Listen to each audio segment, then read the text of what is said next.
20 minutes past 9 Central African time, and we're going to be switching gears now to very, very important conversation. As I mentioned, today is the 16th of June, 50 years after the Soweto uprising changed the course of South Africa's history. There are difficult conversations and difficult questions that confront the country on today's day, especially around young people and how have we truly inherited opportunities that previous generations fought for. South Africa, as we all know, is one of the highest youth unemployment rates in the world. Millions of young people remain locked out of good quality education, skills development, and meaningful economic participation and integration. And this is all happening while young people make up a significant portion of the population.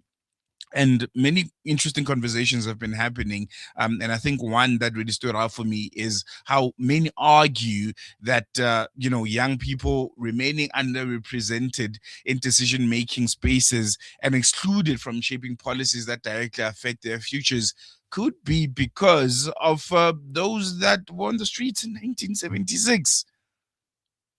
Interesting to think about. And that debate has gained renewed attention following a thought-provoking article that I read titled Reset at 50, Youth Cannot Build a Future They Are Excluded From. And the main argument from that article is that despite being, celebrated in speeches and commemorations, young people in South Africa continue to be sidelined from leadership, governance, and economic opportunity, as I mentioned. And as the nation marks 50 years since the events of 76, many are asking whether South Africa is merely honoring the legacy of youth activism or genuinely empowering a new generation to lead. And joining us is the chairperson of the United Nations Association of South Africa, the Stellenbosch chapter, and also the head of operations at the Uni Dreams Foundation, Lateefah Matinka. And we'll be having this very interesting conversation on a very, very auspicious day. Lateefah, good morning. Thank you so much for joining us. Welcome to Salam Media. Hi, good morning, and thank you so much for having me on the show. I'm so privileged to be here this morning. No, the pleasure is all ours. Thank you for making time and joining us. I want to jump right into it, Lateefah. 50 years since a very, very momentous and historic moment, 1976, June 16. When you look at South Africa in 2026, do you believe young people are given a meaningful opportunity to shape their own future, especially considering the fact that the people that hold the keys to all of those opportunities for integration, for economic participation by young people is the very same youth that was on the streets 50 years ago? Well, I come from a very underprivileged community and background. The community is plagued with substance abuse, with gangsterism, with gender-based violence, and all kinds of things. And th- I that's what I experienced growing up, looking at the youth around me, looking at how many young girls from the age of even 13 to 17 drop out of school because of their circumstances. And these young people are not given a fair chance in life.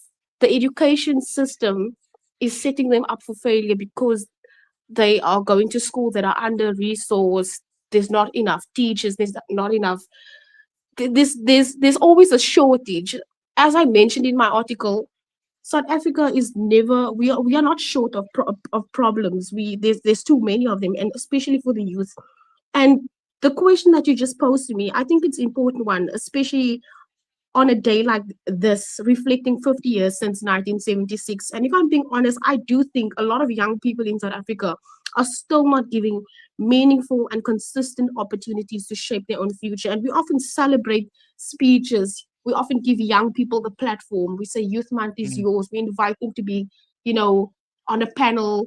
We invite them to speak, but that's only because young people are used as a tool for youth representation. And that isn't, but that celebration and that, celebrating the youth during this month, it doesn't always translate into real influence like decision making, whether it's governance, whether it's the economy, whether it's institutional leadership. And what I've noticed is that many people who are in those positions of power were themselves part of that generation who fought for freedom in 1976. And what creates an important and that creates a important responsibility, because the question becomes, how do we ensure that that struggle for youth empowerment doesn't become something that is only remembered but not continued in practice? So I think we have to be honest and say there is there has been progress, but not enough transformation in terms of who actually has access to power and opportunity. mm, And at the same time, I don't want to suggest that young people are powerless. Young people are active. We are leading organizations. We are starting initiatives. We are supporting our communities. And we are trying to change. We're trying to create change in so many different ways. But the real issue is whether these contributions are taken seriously at the level where decisions are made. So for me, the answer is young people are participating, but not yet fully included in shaping outcomes in a meaningful way. mm, very, very important to note. There's an assumption that is always made.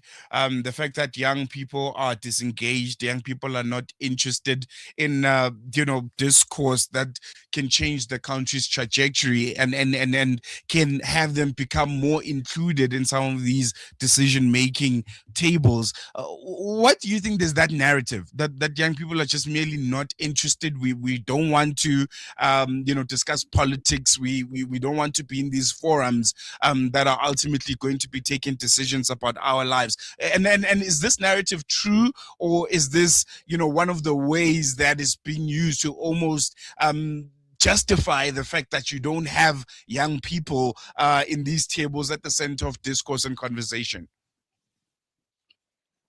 That is actually a very interesting question. And I had this conversation with my colleague not too long ago. The thing is, this narrative, I think we need to unpack this narrative quite very carefully.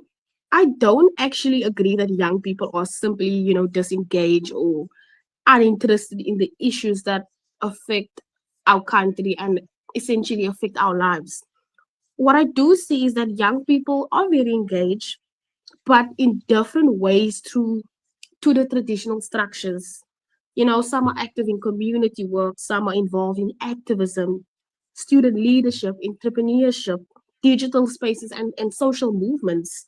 So engagement is there, but it doesn't always look like formal political participation. Like they will always say, oh, no, like it's voting season. Voting Mm, season is coming up soon. People have registered. And I know of a lot of young people who have registered to vote. And it's powerful. The thing is, we also have to bear in mind the context. Sometimes young people have lost hope, especially if you come from a mm, community like mine. You know, you have to choose between, should I, become an engaged citizen, or should I, they have to choose between survival and being an engaged citizen. So I'm rather going to work and make sure that I meet my basic needs than do all of these other things. So it's always that, it's always a fight for survival. And the issue, it's quite, it's very deep. Many young people feel that even when they do show up, even when they speak up or participate, it doesn't really change anything. So over time, it can create some sense of frustration or disconnection from the formal decision making structures. So instead of saying young people are not interested, I think a more accurate question is, are the spaces that exist actually accessible, meaningful, and responsive to young people's input? Because if people mm. consistently feel like their voices don't change outcomes, then the issue is not a lack of interest, it's a lack of trust in the process. That's Very yes. important. Very, very important. I want us to take a quick break, but when you come back, I want to talk about unity amongst young people, especially from young people from different races. I think in recent years, we've seen the emergence of a very disruptive discourse where black youth, colored youth, white and Indian youth. There's almost a conversation to separate and not be as united as, for example, the youth of 76, who across, color lines, especially those that were oppressed, they didn't really care, if you were oppressed or you were in solidarity with the oppressed, whether you were white or you were colored or you're Indian. You went to the streets and protested. But it looks like, and I think I can blame this maybe on identity politics and their emergence in South Africa, that we're almost losing unity, and everyone is starting to search and look for others that look like them, that sound like them, without acknowledging the fact that all young people in South Africa, despite of race, are all facing the same challenges. So I think we'll touch on that after the short break. When disaster strikes, families lose everything in an instant. Homes destroyed, communities displaced. Hope fades into uncertainty. Our Global Emergency Fund ensures we respond without delay, delivering food, water, shelter, and healthcare to families in need. To support our Global Emergency Fund, visit islamicrelief.org.za. Discover the Africa of your dreams and surround yourself with her spectacular beauty. Relax beneath her serene sunsets and explore wildlife at its natural best. It's where the pride of Africa comes together. The Kwantu Private Game Reserve. Get to know the Big Five or cruise on an elephant safari game drive. Interact with lion and tiger cubs and enjoy world-class halal cuisine while we pamper you during your 5-star stay. Indulge in the true African experience. For reservations, call now on 042-203-1400 or visit kwantu.co.za. The Kwantu Private Game Reserve, the place of gathering. Hey, Gulam. Yeah? Did I return your lawnmower last month? No, bye, you didn't. Oh, no. Now what'll I do? I wanted to borrow it again, man. With Randry Jewelers, you won't have to borrow or lend because the prices are so well trimmed on all gold and diamond jewelry. Alternatively, we could remake your old jewelry into a brilliant new design. Visit Randry Jewelers at 151 Stevens Lamini Road, Musgrave, Durban. Randry Jewelers, the family name you can trust. You know, it's a wonder how kids get anything done these days. With all the distractions, when do they even get time to study? As a mother, all I can really do is make sure they have all they need to perform at their best. That's why I choose to include Sunfoil, triple refined pure sunflower oil with every meal I make. Naturally cholesterol-free and approved by the Heart and Stroke Foundation as part of a balanced eating plan. So whether I'm cooking, frying or baking, I know every dish will be a wholesome one. Sunfoil, now we're cooking. Are you banking with convenience, transparency, and flexibility? With Al Baraka Bank's transactional banking account, you can enjoy convenient everyday banking designed around your needs. Benefit from zero fees on point-of-sale transactions and manage your banking easily through Al Baraka's secure mobile banking app and internet banking platform. From everyday payments to managing your personal or business banking, Al Baraka makes banking simple, transparent, and convenient. Visit albaraka.co.za to learn more. Al Baraka, your partner bank. Al Baraka Bank Limited is an authorized financial services and credit provider. It's a new beginning. It's a new era. Salam Media, humanitarian journalism. Welcome back, 9:33 Central African Time, and I'm still having a really, really wonderful conversation with Lateefah Matinka, Chairperson of the United Nations Association of South Africa Stellenbosch chapter, and we're discussing youth participation, opportunity, and inclusion.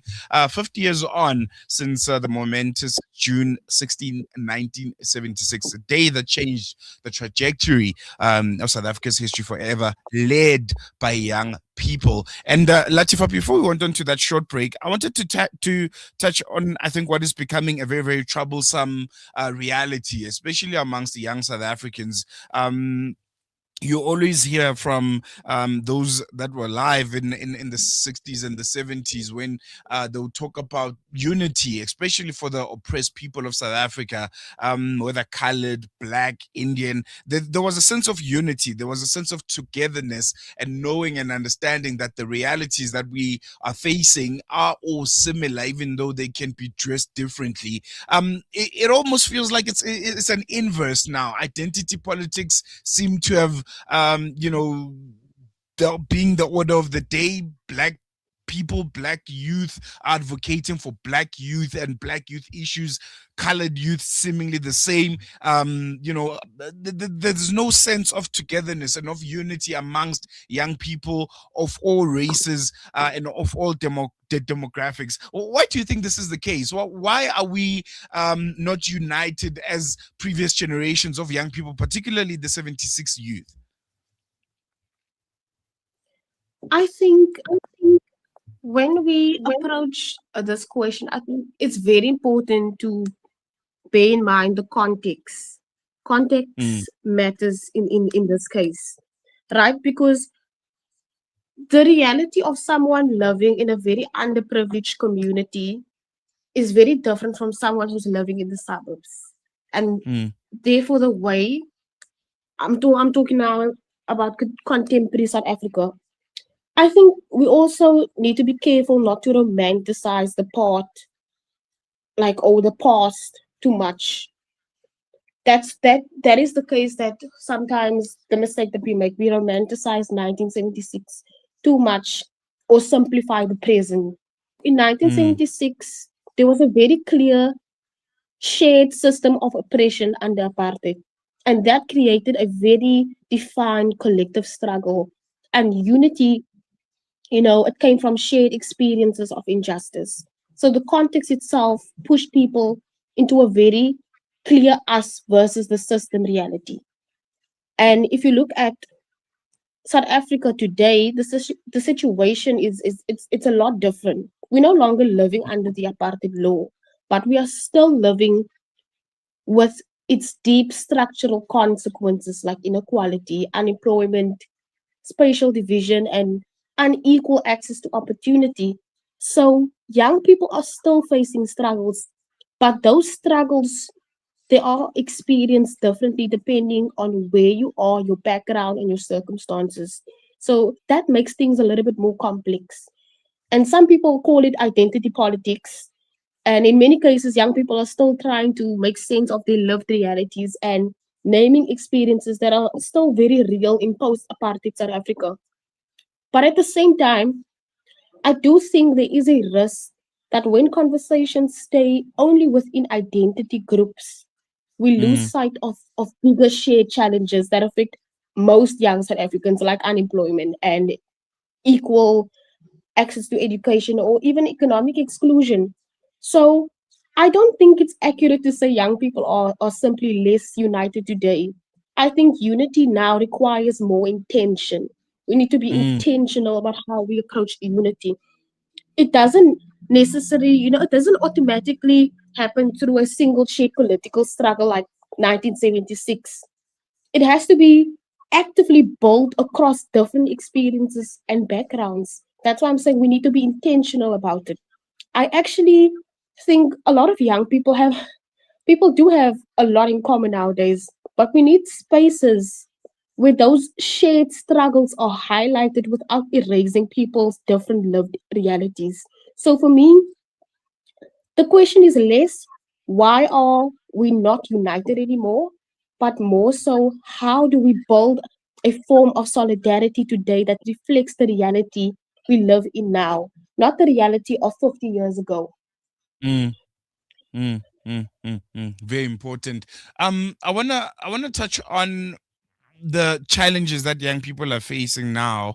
I think above and beyond anything else, youth unemployment is one that is at the top of the conversation.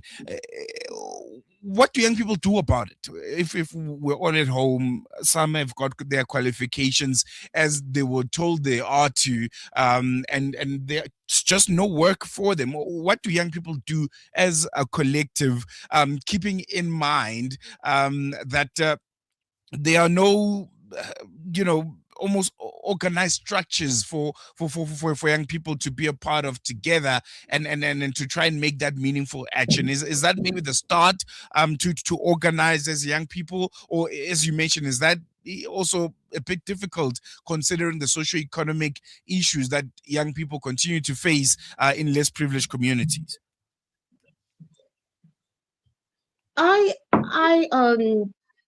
I think that it starts with youth, young people coming together and mobilizing. That's what myself and a few of my colleagues have done. We had this. We saw that there's a need in our community, and we done something about it. We see that Mm, there's. I think youth unemployment is really at the center of everything we are talking about today because it shapes how young people experience opportunity and hope. And I think the first thing we need to be honest about is that young people are they're really trying. Many are qualified, many are skilled, many are actively applying for jobs, starting mm, small initiatives, freelancing, and trying to create income in whatever ways they can. So it's not a question of effort. The challenge is that the structure around them is not absorbing that effort at the scale that it is needed. So now, in terms of what young people can do collectively, I think organization is important. We also need to be realistic about the conditions that young people are in. If you are in a situation where you are struggling financially, looking for a job, and you're trying to support your family, it's not always easy to organize in a structured, formal way. So we shouldn't romanticize collective action as something that is simple or equally accessible to everyone. But I also do think there are spaces where young people are already coming together. For example, Unit Dreams Foundation, it was started by a second year international student at Stellenbosch University, one of my close mhm, friends, a- an NGO, something like that. We saw a need in the community. We saw that there are many students in under-resourced, underprivileged communities that are struggling to access higher education because of lack of knowledge and the lack of resources. We saw that need and we experienced that ourselves. So we told ourselves, you know what? We are going to do something about it. We started to take action. So whether it's through student movements, informal networks, online spaces, sometimes it doesn't have to look traditional, but it's mm, still collective action that has its own form. So I think what is needed is both sides working together.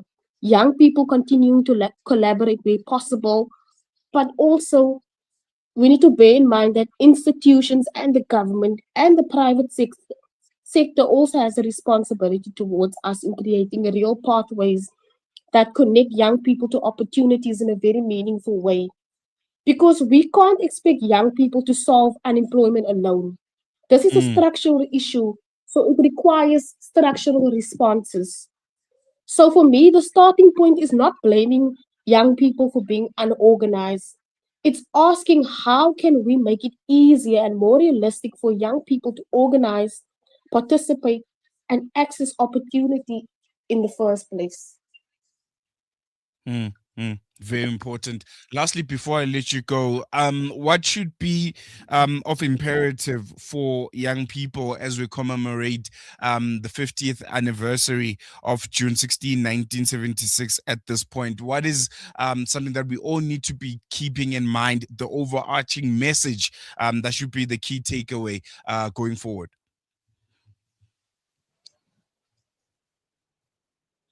I think a lot of young people, especially those who have been tackling unemployment or unequal access to opportunity, I always say this to young people that I come across and that I work with and that I serve in the community. You don't need to be exceptional to deserve dignity. And I think the most important takeaway for young people as we commemorate 50 years since 1976 is what we need to hold both memory and responsibility at the same time. The generation of 1976 showed us that young people are not powerless. They are organized, they spoke out, and they shaped the direction of this country under extremely difficult circumstances. And we carry that legacy with us. But at the same time, we need to be honest about today. We are in a different South Africa with different challenges. So that means our responsibility looks a lot different. So for me, the key message is that young people should not only be celebrated in speeches, but meaningfully included in shaping the future. We cannot only be the subject of the conversation.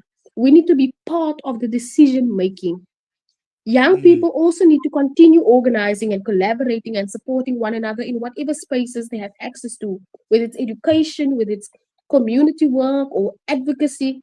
So the overarching message is really about participation and inclusion. Young people must be recognized not as only the future, but as active contributors of the present. If we want to take the legacy of 1976 seriously, then the question for all of us, whether it be institutions, leaders, and young people themselves, is how do we build a South Africa where the kind of exclusion never has to repeat itself again in a new form? Lateefah Matinka, Chairperson of the United Nations Association of South Africa, Stellenbosch chapter. Thank you so much for joining us and really appreciate you giving us your time for this very, very important conversation, and happy Youth Day. Thank you so much. Thank you so much for inviting me on the show. Thank you. There you go. Yeah, these are very, very important conversations that young people especially we need to be having, especially now as we commemorate 50 years of youth resistance. Is the youth of South Africa post-76 where we all imagined it to be? What can be done to make sure that young people reclaim spaces and they are included in conversations and discourse? Because it's honestly painful seeing young people with so much potential loitering the streets in our townships, in our villages all across South Africa. Young people who now look at their degrees as useless pieces of paper because it was promised to them. And they followed the instruction to the core. Go to school, go to university, get good grades, get your degree, get your matric. And they've done all of that. But they've been reduced to zombies that loiter our streets. So much wasted potential. It is scary and it's very unsustainable how the government of the day continues to treat young people. And one wonders, are we at the verge of seeing another 76? Where young people say, we are tired, we're exhausted, we can't take it anymore. The government of the day has not been taking us seriously. Interesting times ahead. We're going to take a quick break. We'll be back with you after this. Soweto, it's time to stand together for justice, peace, and solidarity. Join us for the annual Soweto Walk for Gaza, taking place on Saturday, the 20th of June at 7:30 a.m. The walk will begin at the historic Regina Mundi Church and proceed to the monumentous Dlamini Mosque, bringing together people of all faiths, backgrounds, and communities in a powerful show of unity and support. Bring your family, friends, and fellow residents as we walk together for a common cause. Let your voice be heard and your presence counted. That's the annual Soweto Walk for Gaza, Saturday, the 20th of June at 7:30 in the morning, starting at Regina Mundi Church and ending at Dlamini Mosque. Together we walk, together we stand, together we show solidarity.